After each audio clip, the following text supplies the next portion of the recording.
Assalamualaikum dan selamat sejahtera. Bersama saya Siti Sapina Haji Hussein bersiaran dari Majlis Sukan Negara Bukit Jalil untuk Buletin MSN. Kita mulakan buletin dengan rangkuman aktiviti sepanjang minggu. Jom saksikan. Bahagian Bakat dan Pembangunan Wanita, Majlis Sukan Negara telah menganjurkan satu kursus pengurusan sukan kebangsaan tahap 1 2023 khusus untuk program wanita dalam sukan. Kursus yang diadakan pada 22 hingga 24 November di Pearl International Hotel dihadiri oleh 26 peserta wanita dari pelbagai latar belakang sukan. Melalui program KPSK ini, silibus yang diketengahkan lebih menjurus ke arah memperkasakan wanita dalam bidang kepegawaian serta asas kemahiran takbir urus pengurusan sukan dalam persatuan sukan. Majlis penutup kursus disempurnakan oleh Encik Muhammad Safrus Saha Yusof, Pengarah Bahagian Bakat dan Pembangunan Wanita Majlis Sukan Negara. Kejohanan Sikit Kedua Kebangsaan para Badminton MSN Alliance 2023 telah diadakan pada 23 hingga 26 November bertempat di Pusat Kecemerlangan Sukan Paralimpik Kampung Pandan. Sirkit yang mempertandingkan 9 jenis acara menyaksikan lebih 100 pemain para badminton dari seluruh negara menyertai kejohanan kali ini. Paling menarik perhatian, atlet para badminton muda negara Muhammad Faris Anwar mudah menguasai pingat emas dalam acara SU5. Aksi peringkat akhir Piala Menarwan 2023 yang berlangsung di Stadium Hoki KPM Lembah Pantai pada 25 November menyaksikan pasukan Odisha dari India muncul sebagai juara pasukan lelaki edisi kedua kejohanan tersebut. Odisha berjaya mengenepikan kemeraan Afrika Selatan dengan kemenangan 4-3. Pasukan negara Speedy Tiger A pula terpaksa berpuas hati di kedudukan ketiga selepas aksi pertarungan sengit menentang pasukan Australia All-Star dengan kemenangan juga 4-3. Bagi saingan wanita pula, Australia All-Star membuktikan penguasaan apabila menang ke atas pasukan Jepun 2-0 untuk bergelar juara. Program Pembangunan Ragbi Negara dengan kerjasama Kementerian Pendidikan meneruskan usaha mencari bakat-bakat baru sukan ragbi dengan menganjurkan Kejohanan Bunga Raya Cup 2023. Kejohanan yang diadakan pada 28 hingga 29 November di Kuala Terengganu menyaksikan pasukan bawah 16 dan 17 tahun dari seluruh negara merentap merebut kejuaraan kali ini. Bagi edisi 2023, Sekolah Sukan Tengku Mahkota Ismail SSTMI muncul sebagai juara kategori lelaki bawah 16 tahun meletakkan Sekolah Sukan Malaysia Pahang sebagai naib juara. Manakala pasukan Sabah menjulang kejuaraan untuk kategori wanita bawah 17 tahun menundukkan pasukan Johor A di tangga kedua.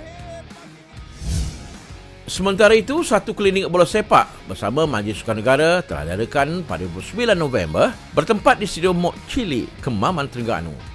Program yang disertai lebih dari 190 orang kanak-kanak bermula dari umur 7 hingga 12 tahun telah didedahkan dengan beberapa latihan teknik asas dalam bola sepak yang dikendalikan oleh Ketua Jurulatih Remaja Negeri Terengganu, Encik Fuad Mamat serta jurulatih di bawah program Pembangunan Bola Sepak Negara negeri tersebut. Turut hadir Yang Berhormat Adam Adli, Timbalan Menteri Belia dan Sukan, Encik Yusof Ibrahim, Pengurus Besar NFDP, Encik Zairul Faiz Zainuddin, Pengurus Akademi Bola Sepak Negara Mokhtar Dahari dan Tuan Haji Asmadi bin Muhammad, Pengarah Jabatan Belia dan Sukan Negeri Terengganu. Universiti Teknologi Mara dan Majlis Sukan Negara bersetuju menyambung memorandum persefahaman yang berakhir awal tahun ini dengan melanjutkan MOU selama 3 tahun sehingga 2025. MOU ini tidak hanya tertumpu kepada atlet di bawah program MSN, malah bekas atlet juga turut mendapat peluang melanjutkan pelajaran di UiTM.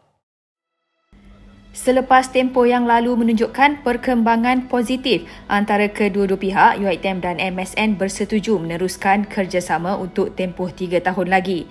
Menteri Belia dan Sukan Yang Berhormat Hannah Yuh berkata, MSN sentiasa menitik beratkan pelajaran semua atlet dan UiTM dapat membantu menyediakan platform untuk atlet melanjutkan pelajaran dan dalam masa yang sama menjalani latihan. Dan saya berharap MOU ini juga akan diguna pakai oleh atlet-atlet negeri, kerana saya percaya UiTM hasrat mereka adalah untuk membantu golongan atlet kita mendapatkan pendidikan tinggi supaya option selepas mereka bersara ni mereka ada pelbagai lagi option. Jadi ini tidak limited, bukan limited hanya kepada golongan elit ataupun pelapis ataupun program podium, tetapi untuk staf MSN juga yang bukan mantan atlet, mereka juga akan menggunakan peluang ini untuk mendapatkan pendidikan. Tambah beliau, MOU ini juga dia harap bakal mengubah persepsi ibu bapa terhadap karier sebagai ahli sukan. Mungkin kalau ada yang tak nak pergi konvensional punya saluran untuk dapatkan beasiswa, sukan adalah satu saluran yang saya rasa dia cukup istimewa, khas, dan bukan semua nak gunakan saluran ini, tetapi sekarang saluran ini sudah dibuka dan saya berharap ibu bapa akan mula menggalakkan anak mereka untuk memilih sukan sebagai satu kejayaan. Dalam pada itu, Naib Chancellor UiTM, Profesor Datuk Dr. Shahrin Sahib berkata, lebih 500 program menanti atlet negara yang bakal melanjutkan pelajaran di UiTM. Kemungkinan di peringkat awal, mungkin peringkat diploma atau bachelor, memang sport science. Tapi sebagai contohlah, kita ada juga atlet yang sudah menjadi pengurus di MSN sendiri. Mereka ini boleh pergi pada bidang pengurusan. Mereka boleh pergi dalam bidang kedoktoran peringkat yang lebih tinggi, bukan bidang sukan, tetapi mungkin contohnya PhD dalam pengurusan, management, human resource and all those things. Semua kita di UiTM mempunyai lebih 500 program. YB kita boleh tawarkan semuanya kepada atlet. Maknanya bergantung kepada minat mereka. Contoh, mereka bersara, selepas itu apa bidang yang mereka nak ceburi. Sama ada keusahawanan dalam sektor automotif, apa saja. InsyaAllah kita menawarkan keseluruhannya. Saya sambut pandangan YB tadi, kita membuka luas semua bidang ini kepada semua atlet negara. Program Jelajah Juara Esports merupakan program jelajah kerjasama antara Majlis Sukan Negara dan Persatuan Esports Negeri-Negeri diadakan demi mencari juara-juara baharu sukan elektronik dari seluruh negara bermula 10 November hingga 22 Disember ini.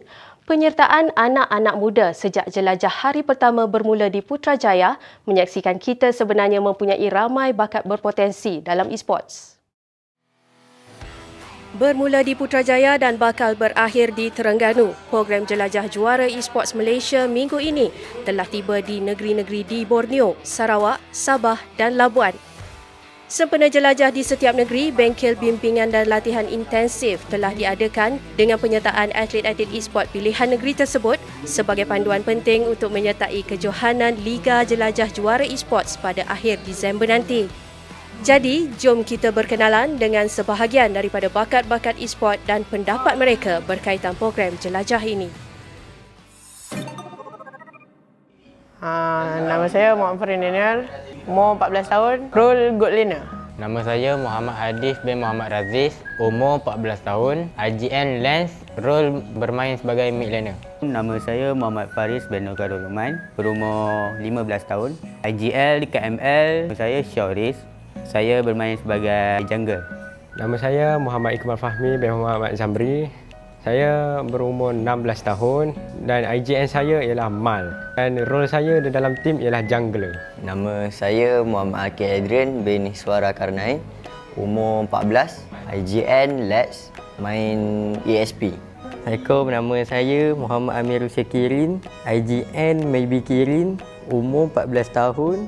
Role Roma. Bengkel ni memang bagus lah bagi saya.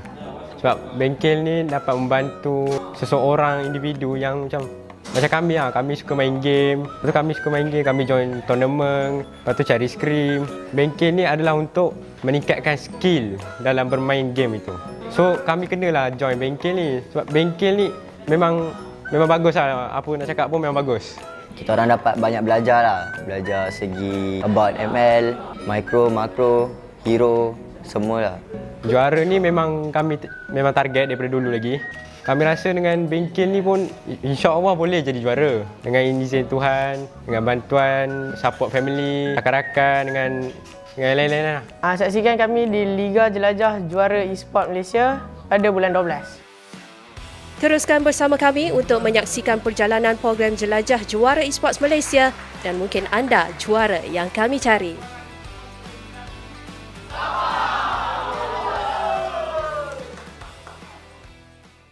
Laporan tadi mengakhiri buletin edisi kali ini. Sebelum berpisah, jom kita saksikan minggu ini dalam sejarah sukan negara.